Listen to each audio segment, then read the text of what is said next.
On démarre avec un petit diaporama et ensuite je vais faire quelques démos. Comme on n'est pas très nombreux, vous posez des questions au fur et à mesure, hein.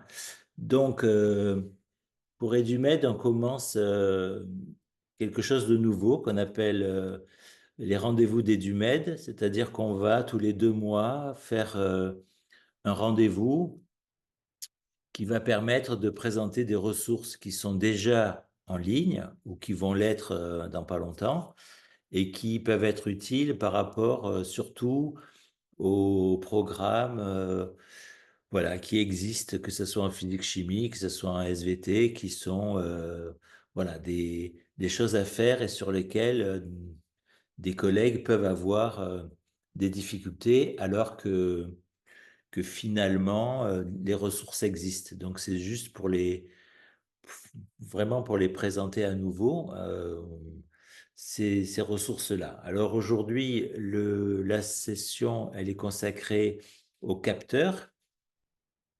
Qui dit capteur dit faire des projets expérimentaux dans le numérique, ce qui veut dire que on peut utiliser très simplement des capteurs, ce qui permet aux élèves de développer une démarche expérimentale en utilisant des capteurs, donc avoir des données et analyser des données. Les capteurs EduMed, on appelle ça la suite de capteurs risques, puisque ces capteurs sont liés à un logiciel dédié qui lui-même s'appelle RISC, et il y a 5 capteurs différents que je vais vous montrer, dont on va faire la présentation. Donc, ces 5 capteurs mesurent des choses très précises.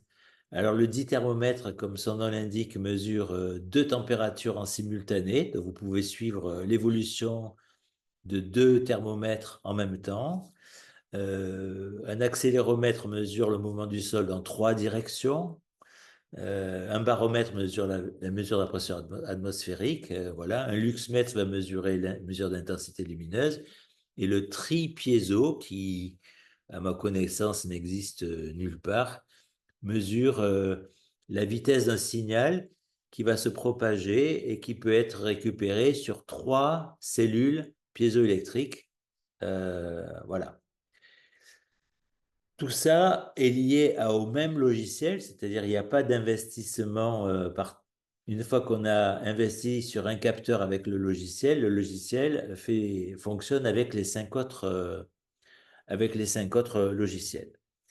Donc, tous ces capteurs, comme je vous l'ai dit, sont décrits à travers des petits films sur une page sur le site web ainsi que le logiciel.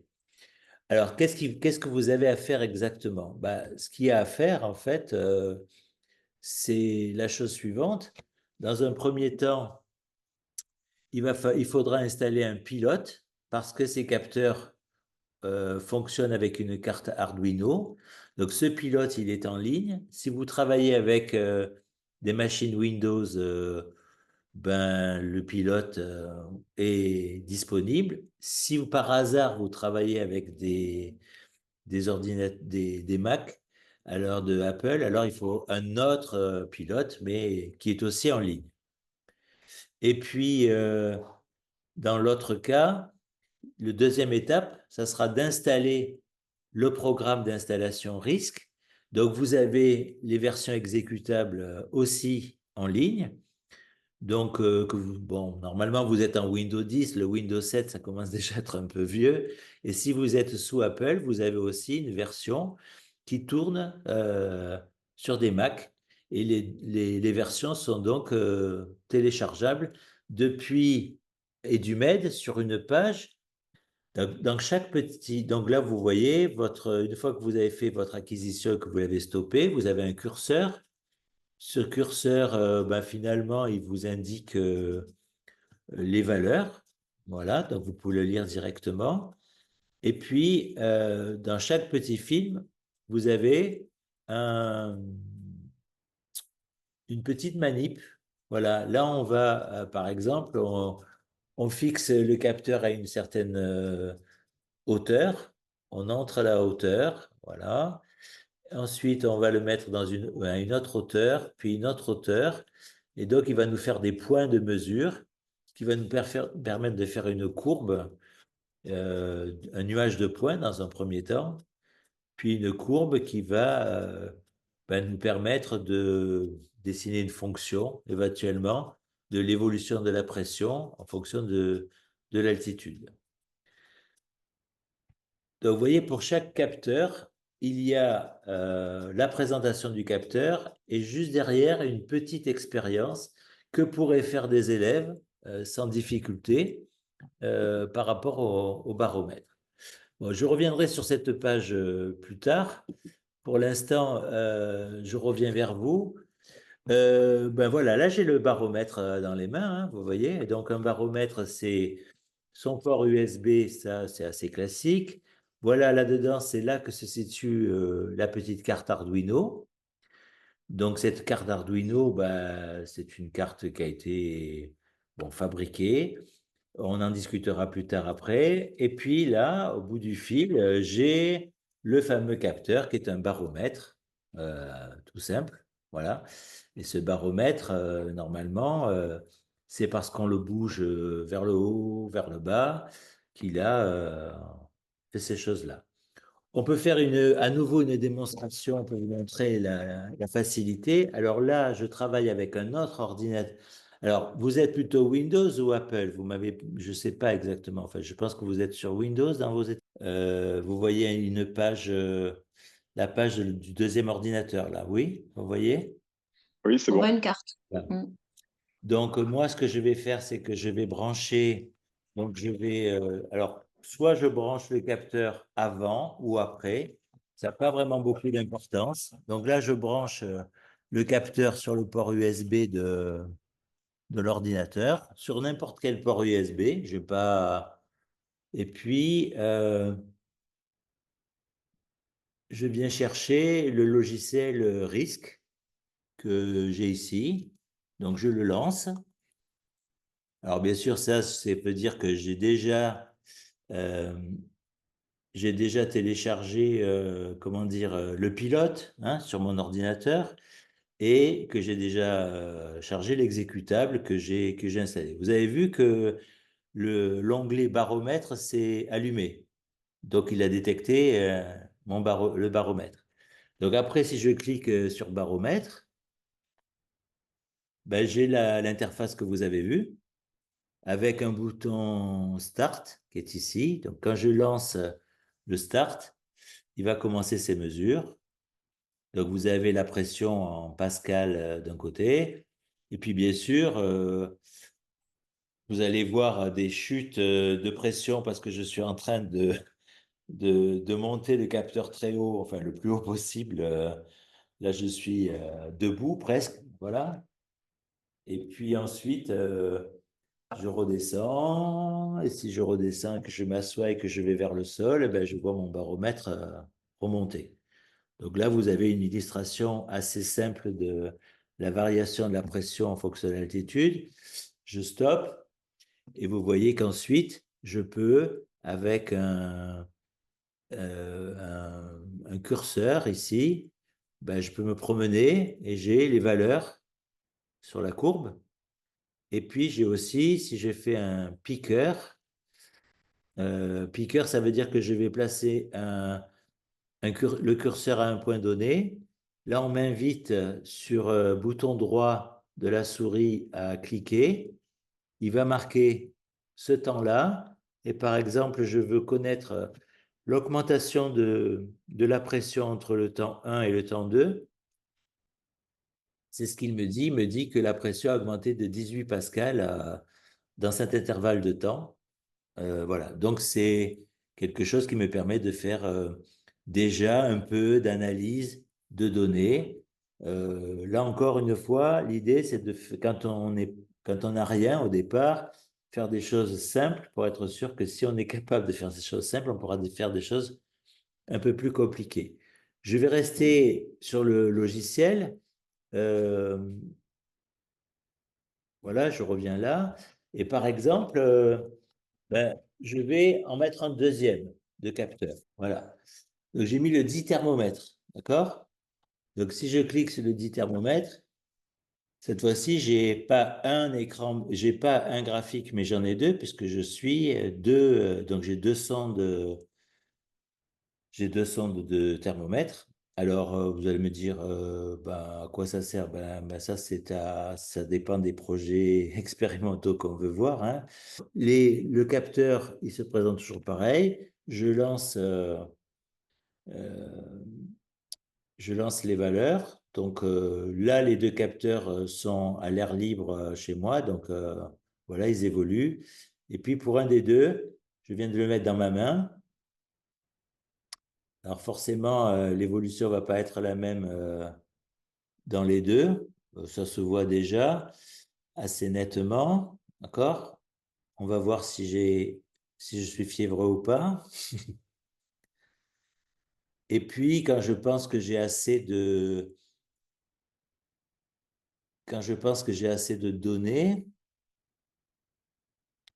donc vous voyez que chez moi, il fait une température de l'ordre de 23 degrés dans la pièce, hein, c'est la courbe verte.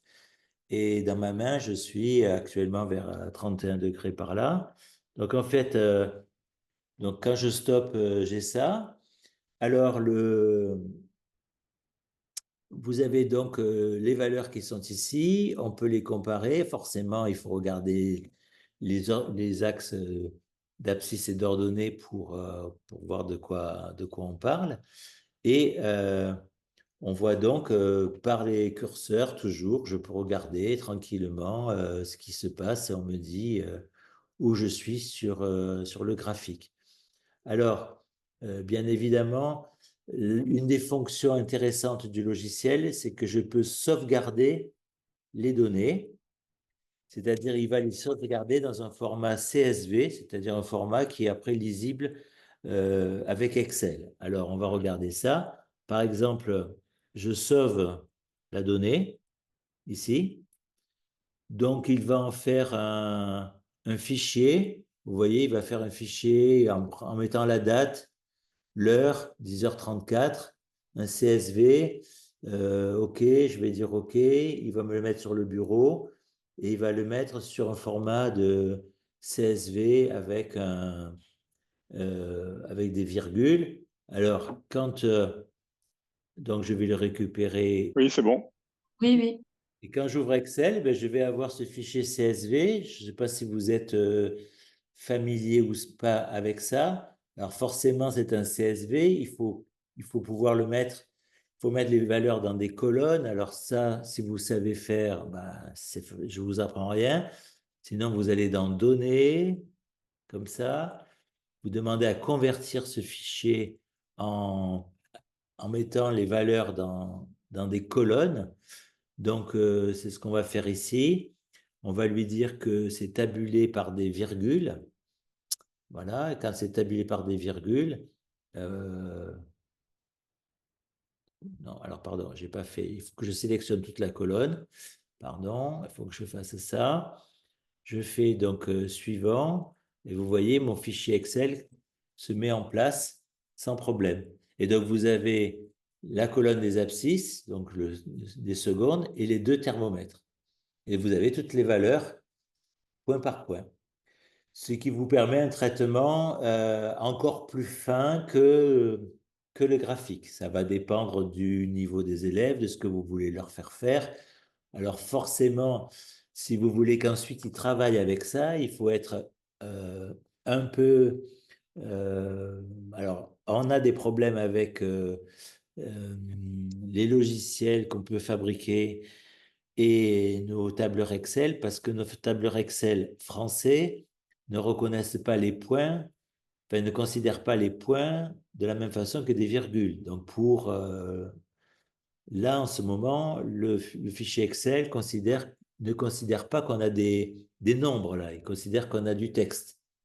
Donc si vous voulez traiter ça comme des nombres, il n'y arrivera pas. Alors il y a une autre petite astuce à faire. Je sélectionne mes colonnes qui sont ici. Et là, je vais lui demander, pardon, c'est des bêtises, c'est que je vais lui demander remplacer dans ces trois colonnes tous les points par des virgules. Je ne sais pas si vous avez l'habitude de faire ça, mais quand on fait ça et qu'on remplace partout, voilà, vous voyez que mon fichier, il a changé. Maintenant, il a compris que tout ce qui était là-dedans était du numérique et pas du texte. À partir de là, bah, j'ai tout ce qu'il faut. J'ai un tableur, je peux jouer avec, je peux trier les valeurs, je peux... Alors bien sûr, le graphique, je l'avais déjà au départ. Donc en fait, ce qui m'intéresse là, c'est quand si je veux travailler avec les nombres, quoi, hein, vous voyez? Donc calculer des valeurs. Là, j'ai toutes les valeurs qui s'affichent dans mon fichier. Voilà, tous les points sont là. OK? Donc, bien sûr, euh, vous pouvez enregistrer ce fichier dans un format Excel ou pas. Donc, à partir du moment où vous l'affichez dans un format Excel, vous n'aurez plus à refaire, à refaire les mêmes choses. C'est-à-dire que si après j'ouvre à nouveau mon fichier Excel, il est déjà après propre. Et donc, vous avez une possibilité de récupérer de la part des élèves un travail. C'est-à-dire, si vous voulez, vous, vérifier, ils peuvent faire des copies d'écran, bien sûr, de ce qu'ils ont fait, mais ils peuvent aussi vous envoyer un fichier Excel sur lequel ils ont eu à travailler. En fait, donc, ce que je vous ai montré, c'est ça. Voilà le capteur, le dit thermomètre. Donc, il a deux sondes qui sont, voilà. Alors, pratiquement, on les a utilisés dans différentes situations. Donc, une des dernières situations, c'était, si vous avez suivi un peu dans l'émission spatiale, il a été question d'un sismomètre qui était sur Mars et qui était dans un bouclier isolant. Donc, vous voyez, derrière ce petit bouclier qui est là, on met un isolant et on met une sonde. Alors, on chauffe les deux sondes avec un sèche-cheveux, par exemple. Puis, on met une sonde dans un corps qui a une propriété d'isolant et l'autre reste dehors. Et on voit comment, finalement, la déperdition de chaleur évolue dans le temps. Donc, si vraiment je veux travailler sur les propriétés isolantes d'un corps, c'est assez intéressant et c'est assez facile. Ça, alors, bien sûr, le thermomètre, il a toujours sa carte Arduino, il a toujours son port USB. Donc, pour des élèves, c'est vraiment, ça se présente toujours de la même façon, hein. Quand je vais un peu plus loin dans tout ça, donc après, je vais avoir, euh, bon, le luxmètre. Ça peut être très intéressant aussi, même si c'est quelque chose qui est simple. Vous voyez, bon, chaque fois, il y a une petite boîte. Le luxmètre, c'est pareil. Il a son petit capteur qui est là. Donc, le luxmètre, en fait, ben, on l'a utilisé vous pouvez l'utiliser, par exemple, pour faire des mesures. Alors, c'est dans le film, qui est en ligne, où vous approchez ou vous éloignez de la lumière le luxmètre et vous arrivez à faire des relations sur l'évolution de la lumière reçue en fonction de la distance. Donc ça marche, c'est assez intéressant quand on travaille sur les planètes. Et il nous reste l'accéléromètre. Donc l'accéléromètre, lui, ben, je vais vous le brancher encore pour vous montrer. Donc l'accéléromètre, lui, ben, se présente comme les autres choses. C'est pas quelque chose de très surprenant pour des élèves parce que dans n'importe quel téléphone, il y a des accéléromètres, hein. Voilà. Cet accéléromètre, il a sur son capteur, il a X, Y, Z, c'est-à-dire qu'il a trois composantes. Ça veut dire qu'il est sensible au mouvement vertical, horizontal, nord-sud, est-ouest. Voilà, il a reconnu. Alors, des fois, le capteur est déjà là, déjà branché et il le reconnaît. Quelquefois, il faut le brancher après. Mais bon, ça dépend un peu des ordinateurs, je dirais. Là, vous le voyez, l'accéléromètre, je suppose? Oui, oui. Oui. Voilà. Voilà. Donc, j'ai trois tracés, hein, X, Y, Z. Voilà.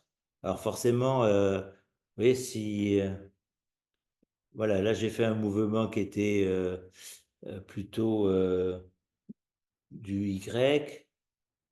Voilà, je peux essayer après de voir mes influences. Vous voyez, là, j'ai fait un mouvement latéral. Donc, le rouge a mieux réagi que le vert. Le bleu fonctionne tout le temps. Et quand je tape sur la table, voilà. Alors, bien sûr, ça n'a qu'une durée parce qu'il y a beaucoup de fréquences, hein. Là, le capteur, il est posé sur la table ou vous l'avez Sur une dans les table, mains? oui. Je l'ai posé sur la table qui est devant moi, D'accord. sur le coin de la table. Et donc là, l'idée, c'est que j'essaie de voir comment il se comporte quand je tape plutôt sur un coin de la table, sur un autre coin de la table, plutôt vertical.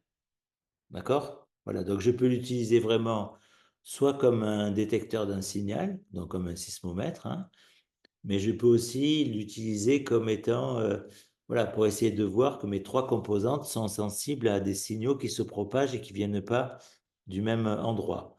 Le seul problème qu'on rencontre dans ces choses-là, c'est que quand vous posez sur une table un capteur, vous êtes très lié à la structure de la table. Or, la table, ça peut être de l'aggloméré avec de la colle, ça peut être des fibres de bois, ça peut être du béton. Et donc, des fois, il y a il y a une structure dans cette table-là. Et donc, quand vous avez tapé quelque part sur la table, les signaux ne se propagent pas comme vous l'imaginez. Vous voyez ce que je veux dire? Oui, non? Oui, oui, oui, oui. Et donc, du coup, on a des Intéressant. surprises, voilà, dans la propagation.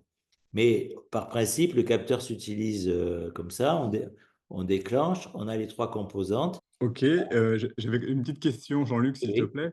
Est-ce qu'il est possible de synchroniser le choc avec avec l'enregistrement pour pouvoir mesurer, par exemple, la vitesse, enfin, le temps oui, pour avoir Oui. le délai entre le moment du choc et l'enregistrement de façon à calculer la vitesse? Alors, ça, on peut pas trop le faire parce que c'est pas fait pour. Enfin, on peut toujours s'amuser avec un chronomètre, mais on aura des vitesses très approximatives puisqu'on ne peut pas être vu les vitesses dont on parle, c'est pas possible.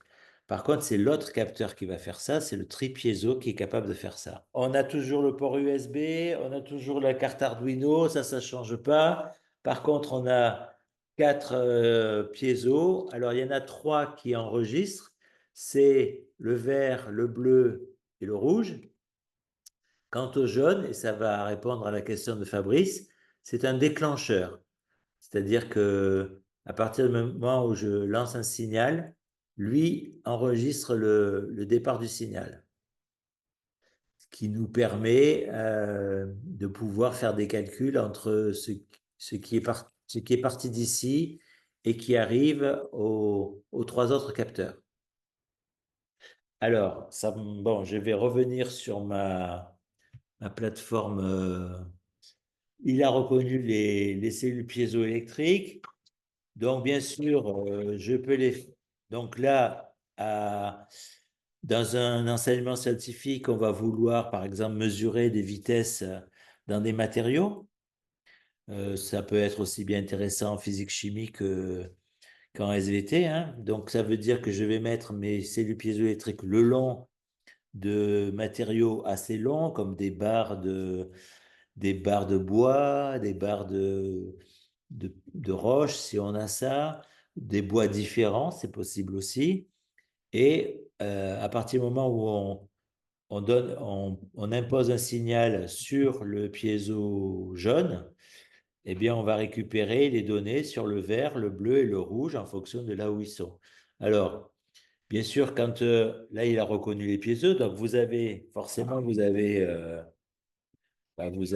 comment dire, trois couleurs, hein, comme je vous ai expliqué. Alors, bien sûr, il y a ce niveau-là de mesurer un signal. Donc, en général, on fait attention que le piezo colle bien au matériau parce que la cellule piézoélectrique ne doit pas, il ne faut pas qu'il y ait trop d'espace entre le substrat et la cellule piézoélectrique elle-même. Donc, là, je suis en train de les poser sur sur ma table, qui est une table made in China, hein, qui doit être donc faite avec de la colle. Et donc, je ne sais pas du tout comment elle réagit, peu importe.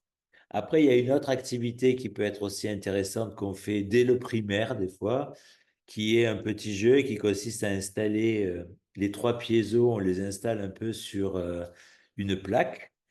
Voilà, et on montre pas le piézo jaune. Des élèves donc ferment les yeux ou se retournent. On fait un choc avec près du piézo jaune. Après, on enlève le piézo jaune. Les élèves regardent les tracés et doivent nous dire ben, où s'est produit le choc, c'est-à-dire où s'est produit le séisme virtuel.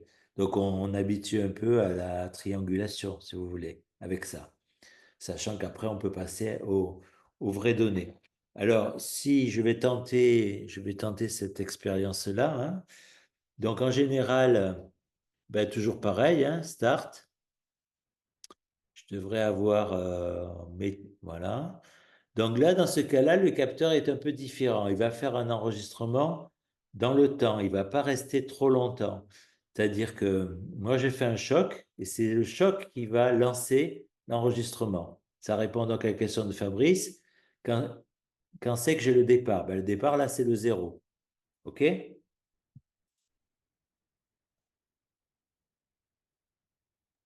Ok, Voilà. Donc, vous constatez que bah, vous pouvez me dire, vous voyez, le bleu, il est plus près, plus loin du choc. Ça se voit, non? Oui. Pas besoin de vous interroger là, ou il faut vous interroger. Parce que je peux voir donc le bleu, bah, là le choc il est ici au zéro. Donc le rouge était très près du capteur. Puis après, ici, j'ai déjà un mouvement. Donc, si je prends mes curseurs, bah, mes curseurs, ils vont m'amener ici, pour le vert, hein, par exemple. Oui. Et après, pour le bleu, j'ai ça.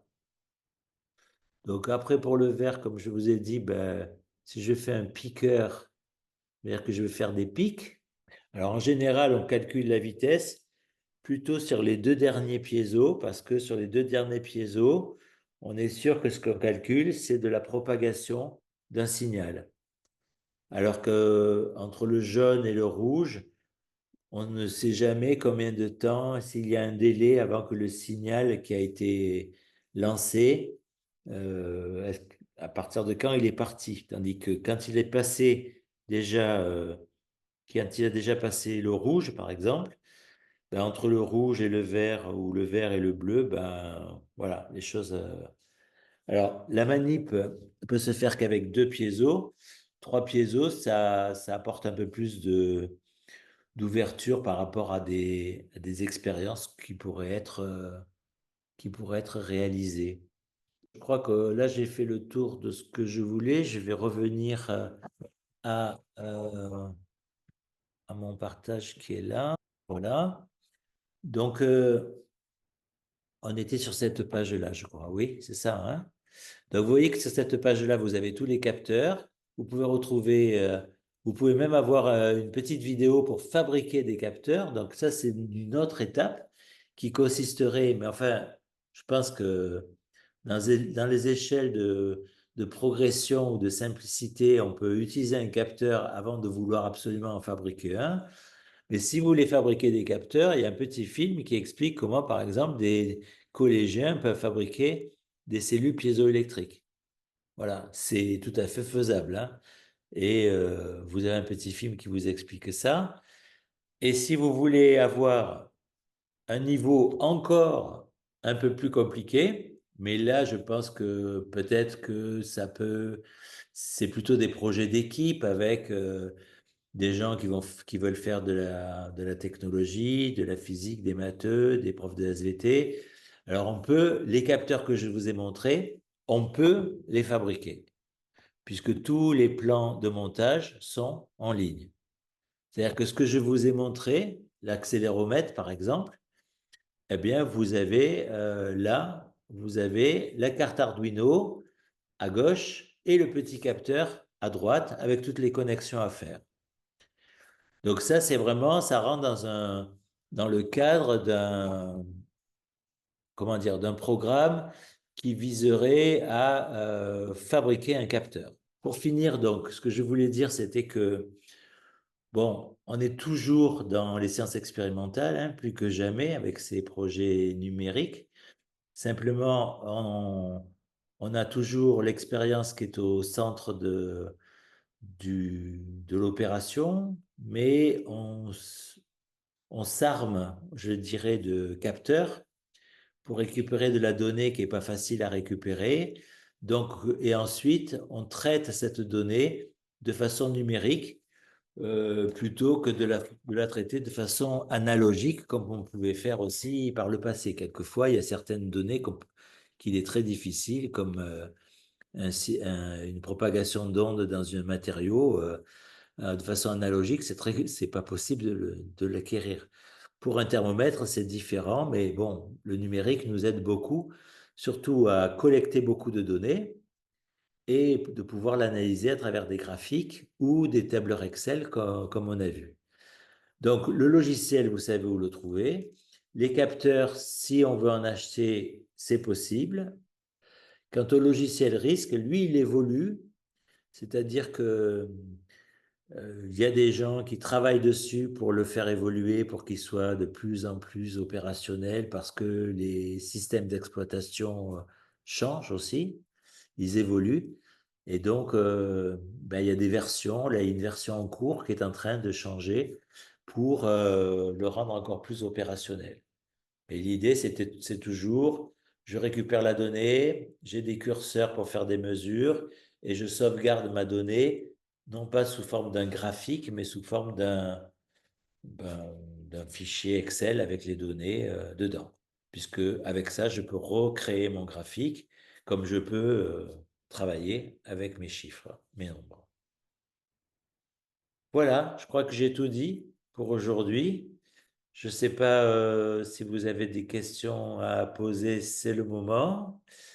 Voilà, dites-moi comment vous voyez ça. Ça correspond un peu à ce que vos attentes ou pas.